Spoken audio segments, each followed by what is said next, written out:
우리 성경 말씀 교독합니다. 열왕기하 4장 25절 하반절에서 37절 말씀 교독합니다.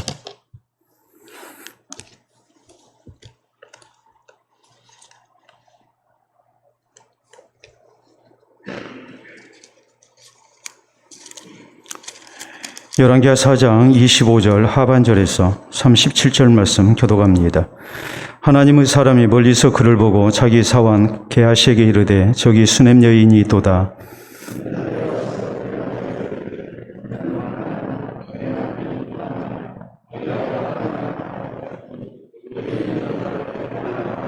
산에 이르러 하나님의 사람에게 나아가서 그 발을 아는지라. 게하시가 가까이 와서 그를 물리치고자 하매 하나님의 사람이 이르되 가만두라. 그의 영혼이 괴로워하지만은 여호와께서 내게 숨기시고 이르지 아니하셨도다 하니라.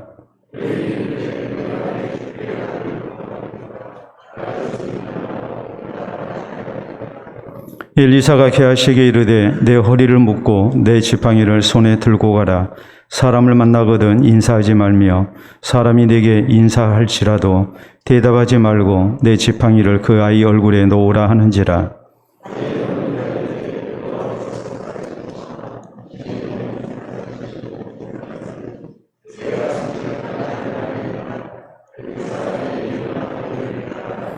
게하시가 그들보다 앞서가서 지팡이를 그 아이 얼굴에 놓았으나 소리도 없고 듣지도 아니하는지라.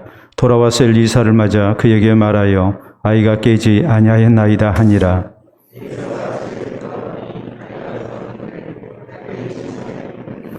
들어가서는 문을 닫으니 두 사람뿐이라. 엘리사가 여호와께 기도하고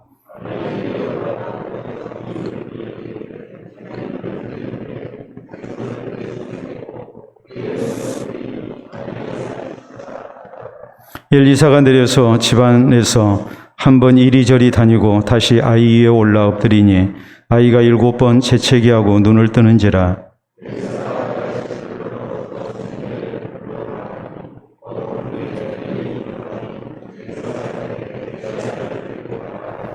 여인이 들어가서 엘리사의 발 앞에서 땅에 엎드려 절하고 아들을 안고 나가니라. 아멘. 기도하고 말씀 받도록 합니다. 하나님 아버지 감사합니다. 오늘도 세상의 많은 소식 가운데 우리가 마음 졸이며 또 분노하며 또 참 평안을 얻지 못하고 살아왔는데 이제 주께서 허락하신 말씀을 통해 우리가 진정한 평안을 누리며 또 우리의 가야 할 밝은 길을 보기를 원합니다. 또 세상의 여러 가지 문제에 대한 우리 하나님의 음성을 듣기를 원합니다. 이 시간도 허락하신 말씀을 통해 나를 향하신 주의 세미한 음성을 들을 수 있도록 도와주시고 이 말씀을 통해 우리의 신앙이 밝은 길 걷게 하시고 아름답게 자라나게 하시고 또 주의 뜻을 이루는 데 세임 얻도록 역사하여 주시옵소서. 이 말씀만이 우리에게 복음이 되게 하시고 또 생명의 양식이 될 수 있도록 도와주시옵소서. 예수님 이름으로 기도하옵나이다. 아멘. 오늘 열왕기하 강의 11번째 시간입니다. 안 주는 것보다 더 기분 나쁜 경우가 언제겠습니까? 그것은 줬다가 다시 빼앗는 경우죠. 아예 주지를 말지, 처음부터 주지를 말지, 줬다가 다시 빼앗으면 그것이 비록 작은 것이라 할지라도 빼앗긴 사람에게는 굉장히 기분 나쁜 일이 됩니다. 우리는 지난 시간에 수넴 여인의 아들이 갑자기 죽었을 때에 수넴 여인이 어떻게 대처했는가라는 내용에 대해서 말씀을 살폈습니다. 조금도 원망하지 않고 신앙이 흔들리지 않았습니다. 왜 주었다가 다시 빼앗습니까? 내가 언제 아들을 원했습니까? 하면서 하나님 앞에 원망하고 그렇게 하지 않았습니다. 오늘 성경 말씀에 보면 이 여인은 바로 엘리사 선지자를 찾아갑니다. 분명히 이 문제는 하나님을 찾아야만이 해결될 문제라 생각하고 그리고 하나님을 찾아가는 그런 신앙의 아름다운 모습을 보인 것이 우리가 지난 시간에 살폈던 내용입니다. 오늘의 성경 말씀은 엘리사가 이 수넴 여인을 통해서 이제 모든 일에 대한 자초지종을 알게 되고 또 이 문제를 놓고 하나님께 기도하는 가운데 이 아이가 다시 살아나는 하나님의 놀라운 기적이 나타났다. 이것이 오늘 성경 말씀의 내용입니다. 자, 여기 있는 말씀 우리가 볼 때에 먼저 우리가 생각해야 할 내용은 엘리사는 전적으로 하나님을 의지하는 가운데 이 문제에 대한 해결책을 구했다는 사실입니다. 오늘 25절 하반절 말씀 말씀 이렇게 시작됩니다. 하나님의 사람이 멀리서 보고 그를 보고 자기 사환 게하시에게 이르되 저기 수냄 여인이 있도다. 그러니까 지금 이 엘리사가 있는 장소는 이제 갈멜산이고, 그리고 수냄 여인이 자기가 사는 곳에서 지금 엘리사 선지자를 찾아왔습니다. 멀리서 사람 오는 거 보이죠? 딱 보니까 눈에 익은 모습입니다. 수냄 여인인 줄 알았습니다. 그래서 자기 사환 게하시에게 이제 수냄 여인이 이렇게 찾아오고 있다고 얘기를 하는 거죠. 그러면서 26절에 너는 달려가서 그를 맞아 이르기를 너는 평안하냐, 내 남편이 평안하냐, 아이가 평안하냐 하라 하였더니 여인이 대답하되 평안하다 하고 그랬어요. 왜 이렇게 가족들 일일이 들어가면서 평안하냐고 물었을까요? 그것은 지금 수냄 여인이 살고 있는 장소에서 엘리사가 있는 장소까지 거리가 24km거든요. 그러면은 아주 먼 길을 지금 급한 걸음으로 사환을 데리고 지금 찾아온 거란 말이에요. 이게 아무 이유 없이 찾아온 게 아니에요. 분명히 뭔가 이유가 있는 거예요. 여러분, 생전에 왕래하지 않던 사람이 갑자기 내게 찾아왔다고 생각을 해보십시오. 웬일인가 하고 물었더니 아니야, 지나가는 길에 들렸어. 그러면서 그냥 갈 생각을 안 해요. 그러면은 어떤 짐작을 우리가 해야 되겠습니까? 뭔가 딱한 사정이 있구나, 내게 얘기하려고 그러는구나 그러거든요. 얘기 안 해요. 얘기 안 하고 나중에는 뭐라고 하냐면 이제 가겠다고 그래요. 그러다가 신발을 신다가 그때야 저 사실은 하면서 이제 지나가는 식으로 툭 얘기를 던지면서 자기의 사정을 얘기하고 또 도와줬으면 하는 그런 바람을 나타낼 때 우리가 많이 경험해서 아는 일 아니겠습니까? 지금 수냄 여인이 멀리서 찾아왔어요. 이것은 보통의 일이 아니에요. 흔하게 있을 수 있는 일이 아니란 말이에요. 그렇기 때문에 수냄 여인 혼자서 이렇게 먼 거리를 사환을 데리고 이렇게 찾아왔을 때에 이 엘리사는 이제 바로 안 겁니다. 뭔가 집안에 문제가 생겼구나. 이게 남편의 문제인지 아이의 문제인지 아니면 자기의 문제인지 뭔가 문제가 있다고 생각하고 이제 가족들 한 사람 한 사람 들어가며 평안하냐고 이렇게 확인을 한 것입니다. 자, 그런데 거기 27절에 보면 산에 이르러 하나님의 사람에게 나아가서 그 발을 아는지라 게하시가 가까이 와서 그를 물리치고자 하매 하나님의 사람이 이르되 가만두라, 그 영혼이 괴로워하지만은 여호와께서 내게 숨기시고 이르지 아니하셨도다 하니라라고 말합니다. 분명히 어떤 문제가 있어서 찾아왔습니다. 그런데 지금 와가지고 평안하다는 사람이 지금 엘리사 선지자의 발을 지금 아는 겁니다. 이것은 무엇을 의미하느냐 했을 때에 겸손히 하나님 은혜를 간구하고 호소하는 행위란 말이에요. 당신이 나를 좀 도와줘야 되겠습니다. 내가 지금 다급합니다. 이것을 지금 나타내고 있는 것이죠. 근데 엘리사는 그 이유를 다 알 수가 없었어요. 여인이 말을 하지 않으면서 지금 몸짓으로 뭔가 급한 문제가 있는 그런 몸짓을 했기 때문에 자기의 짐작이 틀리지 않았다는 것은 알았지만 하나님께서 내게 가르치시지 아니하시기 때문에 내가 그 모든 일에 대한 진상을 내가 다 알 수가 없다고 그는 생각을 한 거예요. 그래서 사환에게 뭐라고 그럽니까? 여호와께서 내게 숨기시고 이르지 아니하셨기 때문에 내가 다 알 수가 없다. 여러분, 하나님의 사람인 엘리사의 이 신앙의 자세가 뭐겠습니까? 엘리사는 철저히 하나님을 의지하고 있는 거예요. 하나님의 은혜가 있어야 하고 하나님의 도움이 있어야만이 내가 문제가 무엇인지도 알 수 있겠고 이 문제도 해결할 수 있다고 생각을 한 거예요. 내가 모든 것 다 알 수 있는 것 아닙니다. 하나님이 도와주셔야만이 가능합니다.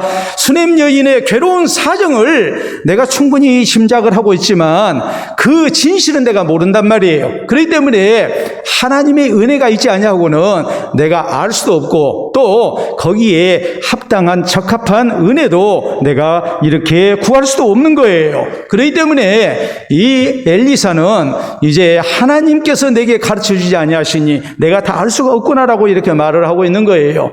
여러분, 문제가 생겼습니다. 우리가 문제가 생기면 이런 문제를 해결하기 위한 여러 가지 방법이 있겠죠. 먼저는 내 힘과 능력과 경험을 통해서 이제 할 수 있는 최선을 다하는 방법이 있습니다. 우리는 마땅히 그렇게 해야 합니다. 두 번째는 어떤 방법이 있겠습니까? 전문가를 찾아가서 도움을 요청하는 그런 행위가 우리에게 있어야 해요. 왜요? 내가 그 일에 있어서 전문가가 아니다고 했을 때에 이 문제에 대해서 전문가가 충분히 이런 모든 것에 대한 해결 방법을 알고 있고 또 도움을 줄 수 있기 때문에 우리가 전문가를 찾아야죠. 자, 그러면 여기서 우리가 하나 생각해야 할 것이 있습니다.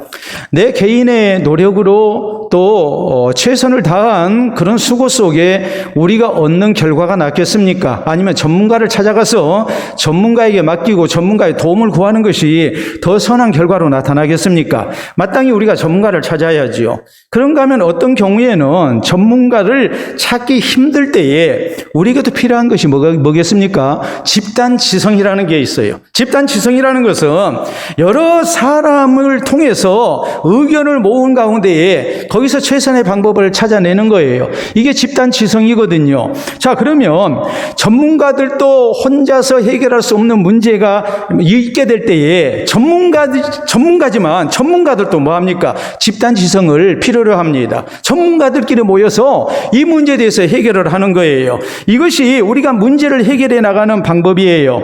그러면 여기서 우리가 생각해야 할 것이 있습니다. 지금 수냄 여인의 가정에 문제가 생겼습니다. 수냄 여인은 죽어버린 아들을 살려낼 재간이 없습니다. 이것은 할 수 있는 일이 아니란 말이에요. 그렇기 때문에 하나님의 사람인 엘리사를 찾아가서 이제 도움을 요청합니다. 엘리사는 이 방면에 전문가라고 본 거예요. 하나님의 능력을 가져오는 사람이니까 이 엘리사를 찾아가서 지금 자기의 딱한 사정을 지금 고백하고 있는 거예요. 그리고 도와달라고 하고 있는 거예요.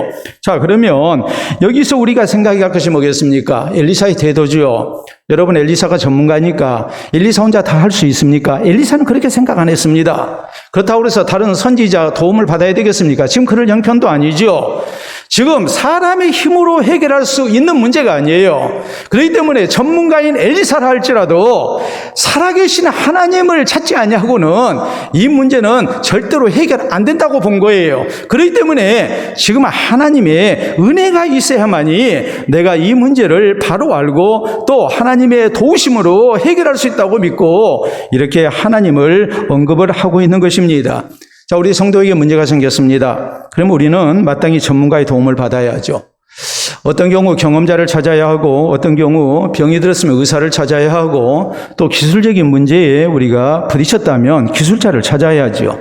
그런가 하면 어떤 경우 우리가 상담을 통해서 위로받고 또 방법을 찾을 수도 있습니다. 또 한편으로 교회의 영적 지도자를 통해서 우리가 문제 해결의 그런 길을 우리가 찾을 수도 있습니다. 그러나 우리가 명심해야 할 일은 그것만 가지고는 부족하다는 사실이에요. 근본적으로 우리는 우리의 생사복의 주인 되신 전능하신 하나님을 찾는 신앙의 자세가 있어야 합니다. 이것이 그리스도인들이 문제를 만났을 때에 해결해 나가는 방법이에요.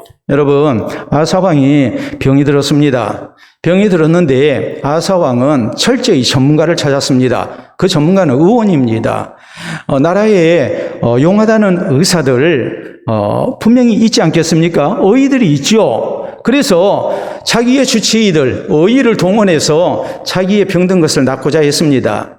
근데 전문가를 찾아도 그의 병은 치유되지 않았습니다. 그러니까 결국 그는 죽습니다. 반대로 히스기야 왕도 병에 걸렸습니다. 병에 걸렸을 때 히스기야 왕은 전문가인 의사를 먼저 찾지 아니하고 하나님을 찾았습니다. 왜요? 하나님께서 내 생명의 주인 되심을 알았기 때문입니다. 하나님을 찾습니다. 그리고 하나님의 지시를 따라서 이제 전문가인 의사를 찾습니다. 그럴 때 그의 병이 나았습니다. 그리고 죽을 병에서 살아나서 15년을 더 사는 이런 하나님의 놀라운 은혜를 허락받게 됩니다.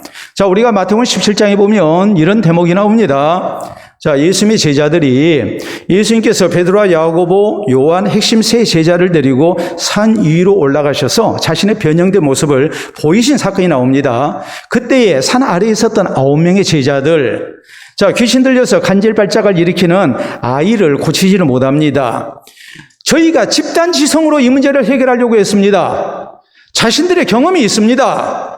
지난번에 둘이 전도여행 가서 귀신을 내쫓고 병든 사람 고쳤습니다. 그렇기 때문에 자신들의 경험과 능력으로 해결하려다 안 되니까 이제는 9명의 제자들이 함께 모여서 집단지성으로 이 문제를 해결해 보려고 했습니다. 근데 안 됩니다.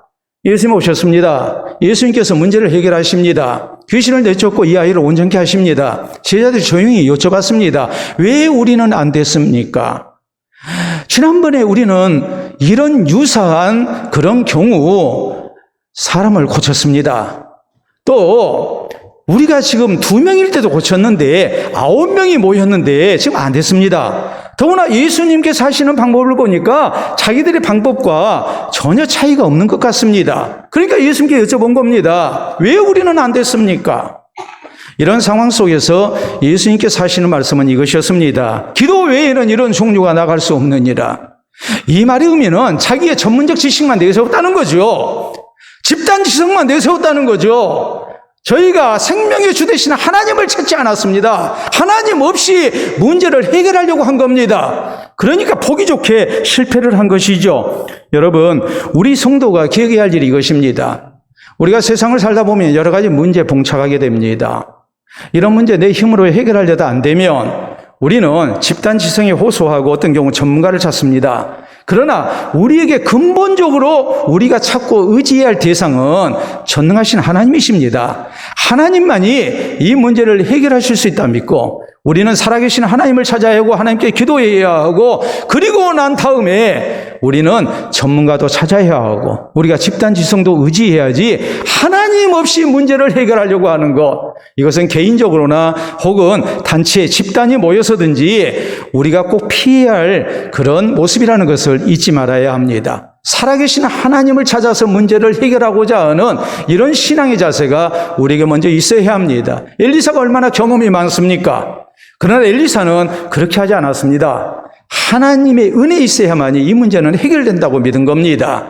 그리고 그는 겸손한 모습으로 자기의 부족을 얘기하고 살아계신 하나님을 내세웁니다. 그럴 때에 이 아이가 살아나는 놀라운 역사가 있게 된 겁니다. 이것을 우리가 기억하고 항상 나보다 또 집단 지성보다 또 어떤 경우 전문가보다도 우리는 살아계신 하나님이 먼저라는 사실을 알고 문제 생길 때마다 우리가 하나님을 찾고 하나님을 앞세울 줄 아는 그런 신앙의 자세가 우리에게 있기를 바랍니다. 자, 다음 두 번째로 우리는 이 수넴 여인이 엘리사에게 얼마나 간절한 모습으로 이제 아이를 살려줄 것을 이렇게 강구하고 있는지 우리가 그것을 살펴봐야 합니다.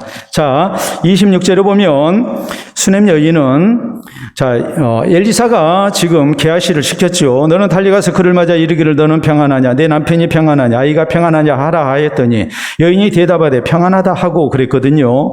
자, 이 말씀은 이 수넴 여인이 게하시가 묻는 말에 대해서 그냥 평안하다고 대답한 이유가 뭐겠습니까? 게하시보다는 하나님의 사람인 엘리사를 찾아서 은혜를 구하는 것이 더 빠르다고 생각을 한 거예요. 더 확실하다고 생각을 한 거예요. 그렇기 때문에 게하시에게 이제 자기의 발걸음이 이렇게 지체되지 아니하도록 게하시가 이렇게 산에서 내려와서 물을 때에 그냥 평안하다 평안하다 이렇게 대답을 하고 그리고 계속해서 엘리사 선지자를 급한 걸음으로 지금 찾고 있는 겁니다. 자, 27절 산에 이르러 하나님의 사람에게 나아가서 그 발을 아는지라 게하시가 가까이 와서 그를 물리치고자 하매라고 그랬거든요. 자, 엘리사의 발을 이렇게 아는 거예요. 여러분, 엘리사의 발을 안았다는 게 뭐겠습니까? 그만큼 겸손한 모습으로 하나님의 사람을 통해서 하나님의 은혜를 입기를 원한 거죠. 또 그 발을 안았다는 것 자체가 이제 분명히 무릎 꿇고 안았을 거예요. 그리고 그 발을 부여잡는 것은 어찌하든지 나와 함께 하셔서 내 딱한 사정을 해결해 주십시오. 당신이 섬기는 하나님을 통해서 하나님의 은혜 가운데 우리 가정의 이 문제가 해결받기를 원합니다 하는 이 간절한 마음을 그렇게 나타낸 거죠. 그러니까 게하시가 그를 물리치고자 하매 하나님의 사람이 이르되 가만두라, 그의 영혼이 괴로워하지만 여호와께서 내게 숨기시고 이르지 아니하셨도다 하니라. 게하시가 생각할 때에 여인이 평안하다고 했던 사람이 와가지고 이제 선지자의 발을 이렇게 아는 행위를 했을 때에 이것은 앞뒤가 안 맞는다고 생각을 했을 거예요. 또 이건 좀 지나친 행위라고 봤을 거예요. 그렇기 때문에 말리려고 한 겁니다. 그런데 엘리사 선지자는 이 여인이 얼마나 안타까운 형편이 있으면 내게 이렇게 할까? 그 마음을 헤아려요.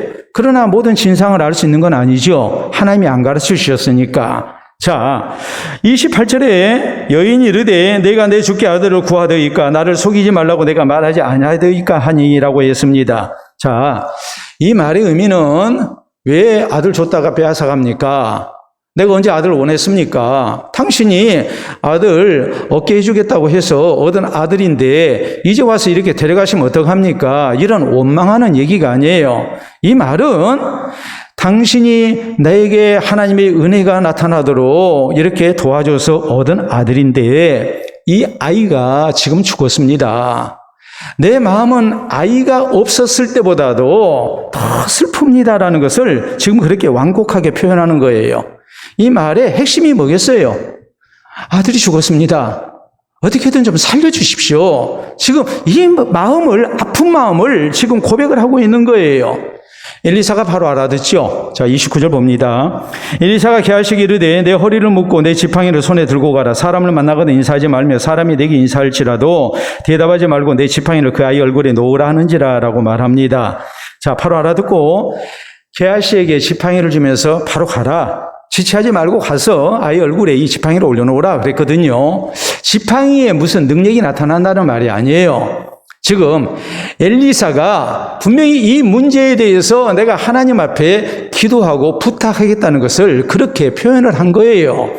그래서 이 여인으로 하여금 선지자가 내 가정에 아이가 죽은 이 문제를 충분히 이해를 하고 내가 이렇게 간절히 원하는 그 마음을 헤아리고 이렇게 도와주려고 하시는구나라는 그런 확신을 갖게 한 것이죠. 그런데 30절에 보면 우리 같이 읽어볼까요? 30절 참 중요한 말씀이죠. 아이 어머니가 이르되 여호와께서 살아계심과 당신의 영혼이 살아계심을 두고 맹세하노니 내가 당신을 떠나지 아니하리이다. 엘리사가 이에 일어나 여인을 따라가니라 라고 이렇게 성경은 말씀을 합니다. 자, 이 여인은 지금 그 정도 가지고는 안 되겠습니다. 다른 문제 같으면 그렇게 해도 되겠지만은 지금 아이가 죽었습니다. 죽은 아이를 하나님의 은혜로 능력으로 다시 살려주시는 그런 기쁨을 허락을 받아야 되겠는데 지팡이만 사완시켜서 보내지 마시고 당신이 직접 가주셔야 되겠습니다 하면서 간절히 원하는 거예요. 그러니까 결국 엘리사가 뭐합니까? 이제 이 죽은 아이를 향해서 이 여인의 집으로 이제 발걸음을 옮겼다. 엘리사가 직접 가게 됐다라고 성경은 이렇게 말씀을 하고 있습니다. 자, 여러분, 물론 아이가 죽었으니까 다급하죠. 정말 물에 빠진 사람이 지푸라기도 잡는 심정으로 어떻게든 선지자에게 부탁해서 하나님의 은혜를 구하는 그런 모습을 갖겠죠. 그러나 우리가 이 내용을 쭉 보면은 이 여인이 얼마나 절박한 모습으로 간절한 모습으로 하나님의 은혜를 구하는지 우리가 충분히 짐작할 수 있잖아요. 이 문제는 선지자의 상황과 얘기할 문제가 아니라고 봤습니다. 그러므로 평안하냐고 물었을 때에 평안하다고 대답했습니다. 그리고 와서 엘리사 선지자의 발을 안고 그리고 아픈 마음을 나타냅니다. 그리고 가정에 있는 이 참으로 힘든 문제를 지금 고백을 합니다. 그 아픈 마음이 선지자에게 다 전달이 되잖아요. 하나님이 안 가르쳐 주셨지만 엘리사가 지금 알게 되잖아요. 그 정도로 이 여인은 절박한 모습으로 지금 하나님의 사람 엘리사에게 은혜를 구하고 있는 겁니다. 엘리사가 그 사정을 알고 사환을 자기 지팡이를 줘서 보냅니다. 그런데 거기에 만족할 수가 없습니다. 선지자께서 직접 가셔야 한다고, 하나님의 사람께서 직접 가셔서 이 문제를 해결해 주셔야 한다고 얼마나 간절한 모습으로 지금 은혜를 구하고 있는지 몰라요. 여러분, 문제가 생겼습니다. 우리가 당연히 하나님의 은혜를 구해야죠. 하나님 찾아야죠. 근데 문제는 하나님을 찾는 모습이 어떤 모습이냐 하는 거예요. 내 힘과 내 능력으로, 내 지혜로, 혹은 집단 지성으로, 혹은 전문가 찾아서 하는 것보다 우리가 하나님을 먼저 찾아야 한다 하니까, 그래, 하나님께 기도하자. 그리고 난 다음에 내가 최선을 다해보자. 그러면 우리가 내가 최선을 다한 것보다 하나님을 찾는 모습이 더 간절할까요? 우리는 하나님을 찾는 것은 그냥 형식적으로 찾고, 그리고 우리는 뭐합니까? 내 최선을 다하죠. 사람을 붙들죠. 우리가 그럴 때가 많지 않습니까? 어떤 경우 이보다 더 못한 경우도 많죠. 하나님 찾지 않고 내 힘으로 해결하려도 안 되니까, 전문가 찾아서 도움을 청해도 안 되니까, 이 사람 저 사람에게 도움을 요청했지만 안 되니까, 그때야 비로소 맨 나중에 하나님을 찾는 우리의 모습 아니냐 이 말이에요. 이 수냄냥이는 그게 아니에요. 가장 먼저 하나님을 간절한 모습으로 찾고 있는 거예요. 하나님 은혜가 아니면 나는 안 됩니다라고 하나님의 은혜를 구하고 있는 거예요. 여러분, 솔로몬이 왕이 오르고 난 다음에 정치를 하다 안 되니까 일천이생번제 드리고 하나님의 지혜를 구한 게 아닙니다. 재판을 해보니까 도무지 하나님이 지혜를 주시지 않냐면 내가 선악을 분간 못하겠어요. 그러니까 하나님 은혜를 구한 게 아니에요. 솔로몬은 가장 먼저 하나님 은혜를 구한 거예요. 하나님 은혜 주시지 아니하시면 나는 왕직을 제대로 수행할 수 없다고 생각한 거예요. 그리고 간절한 모습으로 하나님 은혜를 구한 거예요. 그게 일천희생번제예요. 분명히 희생제물을 1000마리를 잡아서 양 1000마리를 잡아서 드렸을 거라고 우리는 봅니다. 1000번 제사를 드렸다기보다는 희생제물 양 1000마리를 잡아서 예배를 드렸다고 보는데 이게 하루 동안에 되어질 일이겠습니까? 얼마나 하나님을 향한 간절함이 일천희생번제를 통해서 드러났겠느냐 이 말이에요. 그런 간절함이 우리에게 있어야 하거든요. 우리 예수님은 하나님을 향한 기도를 가르치실 때에 마태복음 7장에 구하라 찾으라 문을 두드리라라고 말씀하십니다. 구하는 자가 얻게 될 것이고 찾는 자에게 찾아질 것이고 문을 두드리는 이에게 열릴 것이니라고 말씀하셨습니다. 자, 구하는 것은 무엇이고 찾는 것은 무엇이고 또 문을 두드리는 것은 무엇인가? 여기에 대해서 두 가지 해석을 합니다. 첫째는 세 종류의 문제에 대해서 세 가지 기도 방법을 말한 것이다라고 말합니다. 어떤 문제는 우리가 하나님 앞에 구하는 정도로 해결받을 수 있습니다. 어떤 문제는 우리가 찾는 열심이 있어야 또 해결되는 문제가 있습니다. 어떤 문제는 간절한 모습으로 문을 두드려야 해결된다고 또 이런 문제가 있다고 우리가 생각할 수 있어요. 세 가지 문제에 대한 세 종류의 기도를 말씀하는 거다. 이렇게 해석을 하기도 하고 또 하나는 구해서 안 되면 이제는 찾아야 합니다. 하나님 은혜를 간절히 구해야 합니다. 그래도 안 되면 문을 두드리는 열심이 있어야 한다고 강조를 해요. 이건 기도의 질의 문제라고 이렇게 강조를 합니다. 그렇게 또 해석을 합니다. 여러분 그러지 않습니까? 구하는 것은 자리에 앉아서 나 앉은 자리에서 구할 수 있습니다. 안 되면 뭐 해야 합니까? 일어나서 찾아다녀야죠. 그래도 안 되면 뭐 합니까? 문 두드리고 도와달라고 우리가 호소해야죠. 그런 절박감이 우리에게 있어야죠. 그래야만이 우리에게 하나님의 응답이 나타나는 것 아니겠습니까? 하나님을 형식적으로 먼저 찾는다 한들 거기에 무슨 하나님의 응답이 있겠습니까? 목숨 걸고 하나님을 찾아야죠. 여러분 이런 얘기했습니다. 옛날에 어떤 임금이 있었는데 입맛이 아주 까다롭기로 유명했습니다. 그래서 도무지 식욕이 없는 거예요. 그래서 이 임금이 전국에 큰 상을 걸고 이제 내 입맛에 맞는 음식을 하는 사람에게 상을 주겠다고 했어요. 궁중에 유명한 요리사들이 있지만 그들이 만들어서 내놓는 음식이 도무지 식욕이 없어서 먹고 싶지가 않습니다. 그러니까 근근히 조금씩 먹고 한 번 입맛이 떨어지니까 이제 식사가 너무나도 고통스럽고 두려운 거예요.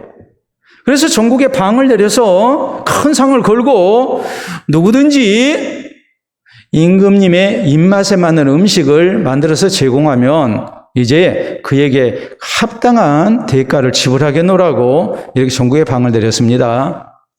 많은 셰프들이 와서 음식을 만들어서 대령했지만 임금 입맛에 맞지가 않았습니다. 큰일 났습니다.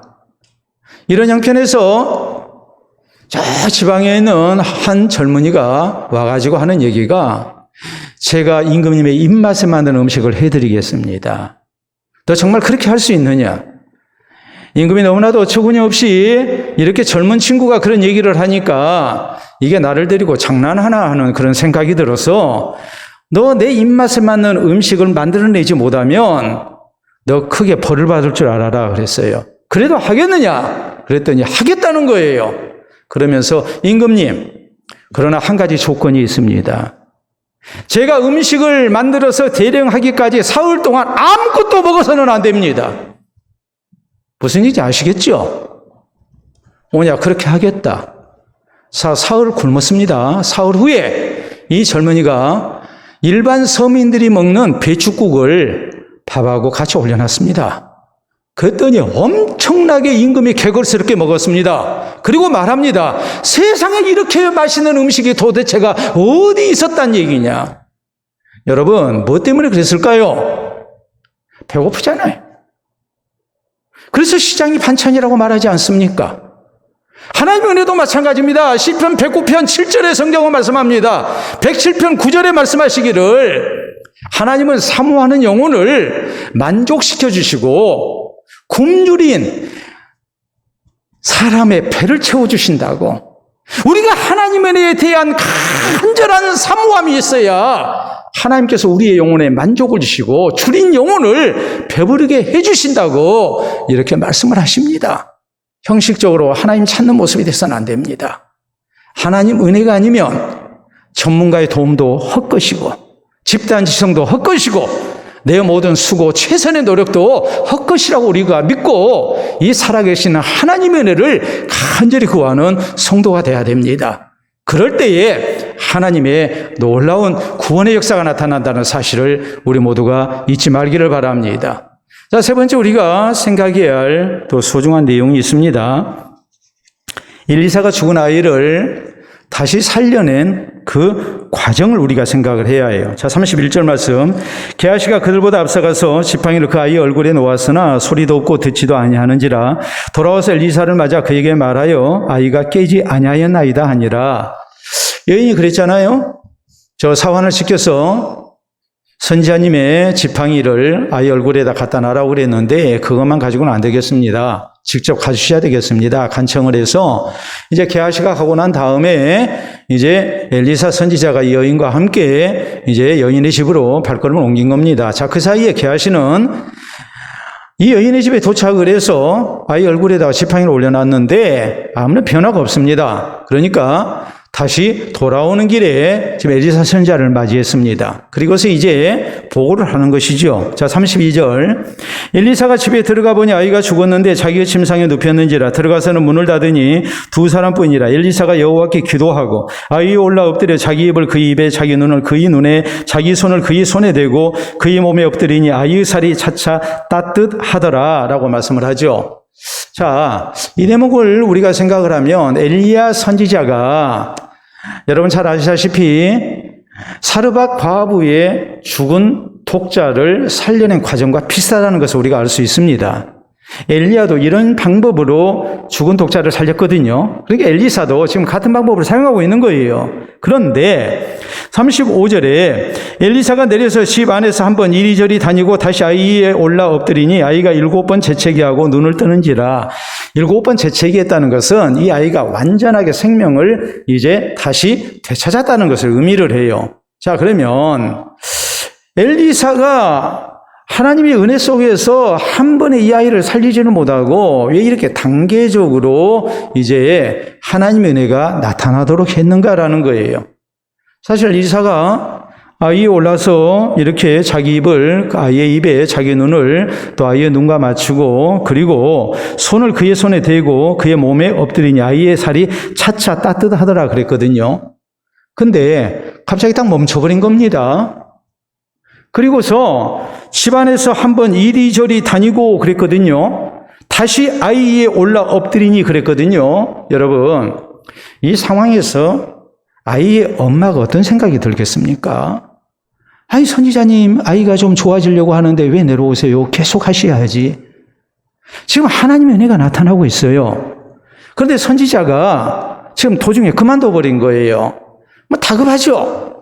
다급한 가운데 하나님께서 분명히 우리 아이를 선지자의 기도를 통해서 지금 살려주시는데 하나님 마저 살려주세요, 마저 살려주세요 하면서 하나님을 향한 간절한 마음이 들 것 아니겠습니까? 이 여인은 하나님을 의지하는 마음도 있지만 하나님의 사람 선지자를 의지하는 것이 더 컸습니다. 그렇기 때문에 엘리사는 이 여인으로 하여금 하나님을 온전히 바라도록 한 거예요. 이 여인에게 그 신앙이 업그레이드 되도록, 이 여인의 신앙이 단계적으로 올라설 수 있도록, 그래서 하나님의 은혜를 온전히 의지하는 가운데 살아계신 하나님의 기적을 허락받도록 지금 유도를 하고 있는 거예요. 우리가 성경에 보면 그런 대목이 나오죠. 예수님께서 앞을 보지 못하는 맹인을 고치십니다. 맹인을 고치시는데 사람들이 이 맹인을 데리고 왔습니다. 그런데 예수님께서 이 맹인을 데리고 마을 밖으로 나갑니다. 그래서 이 맹인에게 이제 눈을 안수를 하죠. 뭐가 보이느냐? 그랬더니 이 사람 하는 얘기가 뭔가 희미한 것이 보입니다라고 대답을 해요. 다음에 또 안수를 하십니다. 뭐가 보이느냐? 사람 같은 것이, 나무 같은 것이, 처음에는 나무 같은 것이 보인다고 그랬거든요. 그 다음에는 사람 같은 것이 걸어다니는 것이 보입니다 그랬거든요. 세 번째 안수를 했습니다. 이제 뭐가 보이느냐? 그랬더니 밝히 눈을 뜨고 사물을 보게 됐다라고 성경은 말씀합니다. 예수님이 왜 세 번의 안수를 하셨을까요? 예수님이 한 번에 못 고칩니까? 꼭 안수해야만 예수님이 고치십니까? 아니죠. 이 사람은 자기 스스로 예수님 앞에 나온 사람이 아니에요. 다른 사람들의 손에 이끌려서 예수님께 고침받기 위해서 나온 사람이에요. 자기 신앙이 아니에요. 그렇기 때문에 예수님이 하나님의 능력으로 고치시는 것에 대한 자신의 믿음을 갖게 하기 위해서, 자기 신앙을 갖게 하기 위해서 예수님께서 단계적으로 이 사람을 고친 거예요. 여러분, 이 수냄 여인도 마찬가지예요. 엘리사는 이 수냄 여인이 살아계신 하나님을 향한 온전한 자기 신앙으로 하나님을 바라는 가운데 아이가 곧 살아나는 그런 은혜 받기를 원했어요. 그렇기 때문에 단계적으로 하나님 은혜가 나타나도록 한 거란 말이에요. 우리가 기억해야 할 일이 이겁니다. 여러분, 우리의 신앙생활 속에서 하나님 은혜가 어느 날 갑자기 폭포수처럼 쏟아지면 얼마나 좋겠습니까? 그런데 그런 은혜를 우리가 사모할 것이 아니라 어떤 경우 하나님께서 우리에게 주신 단계적 은혜도 우리가 소중히 여기는 신앙의 자세가 필요합니다. 하나님의 은혜를 한꺼번에 다 받을 생각하지 말고 하나님이 주시는 작은 은혜도 우리가 소중히 여길 줄 아는 믿음의 자세가 우리에게 필요하단 말이에요. 여러분, 다윗이 하나님과 동행하는 가운데 하나님의 은혜를 덧입습니다. 근데요, 다윗이 유다 지파의 그런 적극적인 호응을 통해서 그가 헤브론에서 왕이 올랐습니다. 그런데 사울왕의 남은 아들인 이스보셋을 중심으로 해서 또 군대의 대장인 아브넬을 중심으로 한 반란 세력이 이렇게 대치하는 상황이 됐어요. 다윗 생각이 그런 생각이 들죠. 아니, 하나님 나라를 주시려면 한꺼번에 주시지. 왜 이렇게 조금만 주십니까? 참 하나님 째째합니다. 다윗이 꼭 그래야 되겠습니까? 다윗은 그렇게 안 했죠. 하나님이 주신 그 몇 개 지파만 자기를 따라도 그것을 감사히 여기고 변함없이 하나님과 함께하고 하나님 의지합니다. 그럴 때 성경은 말씀하시기를 사울의 집은 점점 약해지고 다윗은 점점 강해졌다라고 말씀을 해요. 점점 강해졌다. 여러분, 점점 강해졌다는 것이 무엇을 의미합니까? 하나님의 은혜가 단계적으로 나타났다는 것을 얘기합니다. 지금 대적하는 세력이 막강합니다. 하나님께서 하루아침에 무너뜨리시면 좋죠. 그런데 하나님은 그렇게 안 하셨습니다. 변함없이 다윗으로 하여금 하나님을 꾸준히 성실한 모습으로 의지하게 하십니다. 하나님을 찾게 하십니다. 나를 따르는 사람들이 생겼으니까. 과거에 사울왕 살았을 때는 아둘람 굴로 혹은 예? 이리저리 도망다니면서 그가 뭐 400명, 600명 따르는 이런 부하들 데리고 근근히 목숨 연명하면서 살았는데 그가 이제 나라를 얻고 난 다음에 혹시라도 하나님과 멀어지는 일지 않도록 하나님께서는 다윗이 변함없이 하나님을 의지하는 가운데 점점 강해지도록 하셨어요.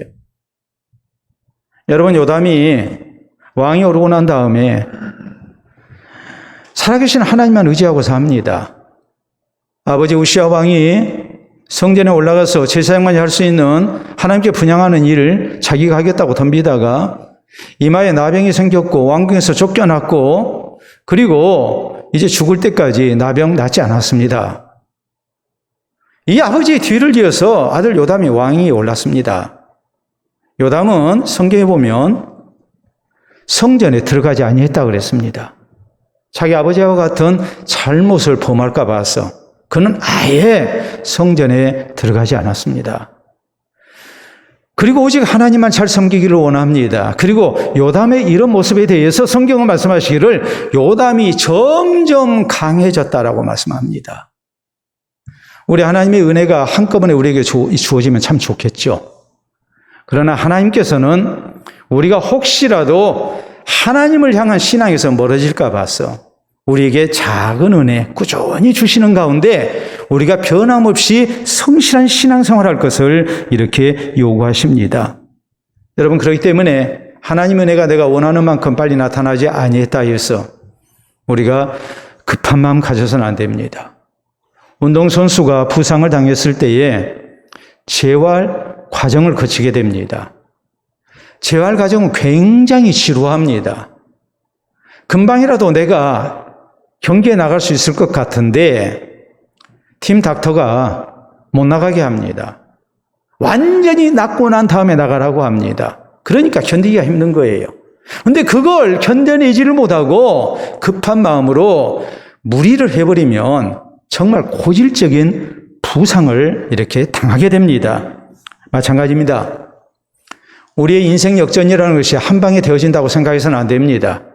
살아계신 하나님을 향한 소망 가운데 우리가 꾸준한 모습으로 우리가 믿음 생활하면서 살아계신 하나님을 향한 신실한 신앙생활을 나타내게 될 때에 그때마다 하나님께서 우리에게 필요한 은혜를 주시고 또 우리를 온전케 하시는 하나님의 역사를 나타내신다는 것을 우리가 기억을 하고 하나님의 은혜에 대한 급한 마음 갖지 않도록 그보다는 우리가 꾸준히 신앙생활 잘하는 그런 성도 되기를 먼저 힘쓸 줄 아는 우리 모두가 될 수 있기를 바랍니다. 우리가 알려진 책 가운데 이런 책이 있습니다. 여러분 보시게 되면 하나님이 나의 기업을 소유하시다라는 책입니다. 미국의 신실한 그리스도인인 스탠리 템이라는 사업가가 이렇게 쓴 책인데 이분은 장로님이세요. 고등학교 졸업 후에 21살 때 사업을 시작했는데 크게 실패를 했어요. 그래서 굉장히 낙심을 했습니다. 이 문제를 놓고 이 실패 가운데서 하나님을 간절히 찾으며 기도를 했어요. 그럴 때 성령께서 마음에 주시는 감동이 있었어요. 그 감동은 이것이었어요. 스탠리, 사업 실패했다고 해서 너희 인생이 파산된 건 아니다. 자본이 없다고 너무 낙심하지 마라. 진짜 자본은 나 하나님을 믿는 믿음이다. 네 사업을 내게 양도해서 내가 너를 위해서 경영하게 한번 해보지 않겠느냐. 그래서 스탠리는 이 성령의 감동 속에 그래, 하나님이 내 자본이다. 능력 없는 내가 우리 회사를 경영하기보다는 하나님이 하시는 것이 확실하다. 그렇게 믿고 대답합니다. 예, 하나님, 제 사업을 하나님께 양도하겠습니다. 사업에 성공하며 주의 일에 힘써서 내가 하나님께 영광을 돌려드리겠습니다. 그리고 25달러로 사업을 시작했어요. 바로 US 플라스틱 회사예요. 철저히 하나님 의지했어요. 그리고 철저히 하나님 말씀대로 했어요. 내가 사장이 아니라 하나님이 사장이라고 믿었어요. 그러니까 하나님께 기도하고 하나님이 하시도록 하나님의 말씀대로만 했어요. 회사가 조금씩 성장했습니다. 마침내 크게 성공합니다. 그래서 그는 억만장자가 됐습니다. 그리고 하나님께 약속한 대로 그 모은 재산으로 하나님의 선한 사업을 위해서 굉장히 부유한 모습으로 쓰임을 받았습니다. 놀라지 마세요. 이분이 우리 대한민국에 교회당을 건축할 수 있도록 보내준 그 헌금으로 지어진 예배당이 무려 400개입니다. 이분은 미국에서만 쓰임받은 분이 아니에요. 우리 대한민국을 위해서도 굉장하게 쓰임을 받으신 분이에요. 회사 제품에 전도지를 부착해서 이렇게 물건을 판매합니다. 회사 이름보다도 더 크게 공장에다가 써붙인 글이 있습니다. 우리 한번 보도록 하겠습니다. Christ is the answer라고 그랬거든요. 저 말이 바로 뭐냐면 그리스도만이 해답입니다라는 말이에요. 주님만이 우리의 해답이 되십니다. 여러분, 야간에도 보면은 오른쪽에 붉게 되어 있는 것이 US 플라스틱 회사예요. 그런데 왼쪽에 주님만이, 그리스도만이 해답이 되십니다라는 십자가 표시에 적어진 것이 훨씬 더 크잖아요. 철저하게 하나님을 의지해요. 하나님만이 내 사업의 해답이 되시고 하나님만이 우리 인생의 해답이 되십니다. 이것을 사람들에게 널리 알리는 거예요. 하나님만이 해답이십니다. 여러분, 우리가 해답이 어디 있나 하고 찾습니다. 특히 문제가 생기면 우리는 해답을 찾기 위해서 노력합니다.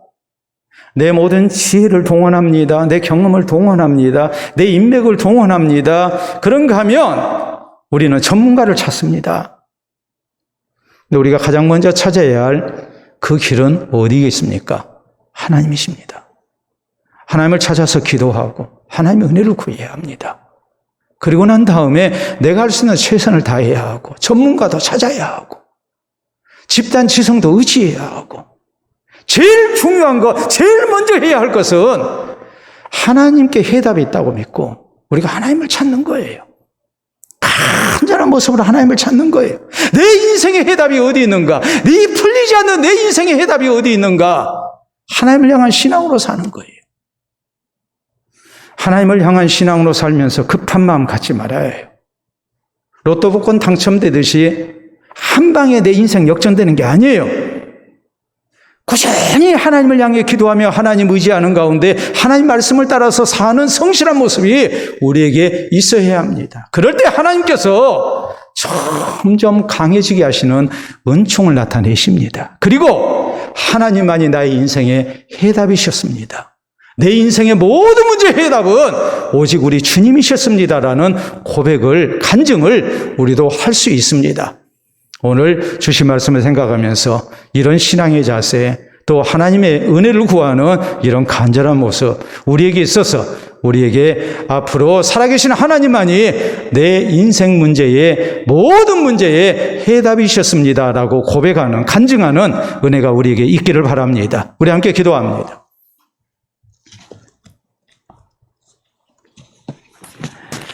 오늘 주신 말씀 생각하면서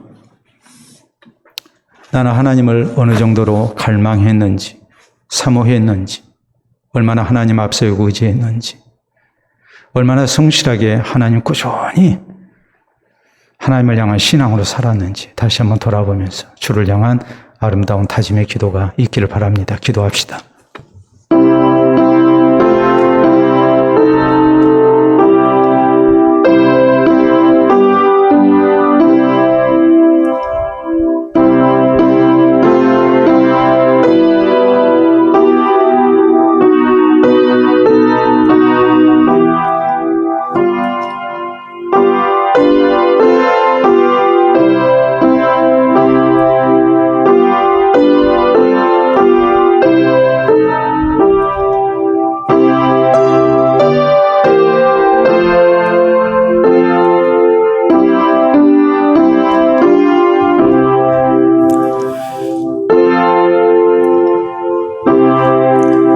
이 시간도 살아계신 우리 아버지 은혜를 진심으로 감사합니다. 하나님만이 우리의 의지가 되시고 소망이 되시며 전부가 되심을 우리에게 믿게 하시사 오늘도 기쁨 가운데 말씀을 받게 하시고 또한 겸비함으로 우리가 하나님을 앙망할 수 있도록 도우시니 참으로 감사합니다. 세상 살아가면서 닥친 여러 가지 문제 속에 우리가 먼저 하나님을 기억하게 하시고 하나님만이 우리의 해답되심을 굳게 믿고 우리가 간절함으로 하나님의 은혜를 구하기를 원합니다. 살아계신 하나님을 향한 신앙으로 우리가 꾸준한 모습으로 또한 살아가기를 원합니다. 그때마다 감당할 수 있는 힘을 주시고 지혜도 더하여 주시고 또한 선한 길로 열어주셔서 살아계신 하나님의 은혜 때문에 살아가는 우리 모습 되게 하시고 인생의 큰 문제 속에서도 하나님이 해답되시어 살아계신 주의 구원을 덧입는 우리 되게 하여 주시옵소서. 그래서 우리의 지난 삶을 돌아볼 때에 하나님을 향한 감사가 있게 하시고 하나님만이 나의 모든 문제의 해답이셨음을 우리가 간증하며 또 많은 이들을 신앙의 길로 인도할 수 있도록 주님 도와주시옵기를 원합니다. 오늘 말씀을 통해 위로받을 자 위로받게 하시고 또한 세임 얻을 자 세임 얻게 하시고 또 오늘 말씀을 통하여서 이제 하나님을 향한 열심히 있는 신앙의 모습으로 우리 모두 성숙되게 하여 주셔서 살아계신 하나님을 삶 속에서 다시 한번 체험하는 아름다운 은혜가 있게 해 주시옵소서. 예수님 이름으로 기도하옵나이다. 아멘.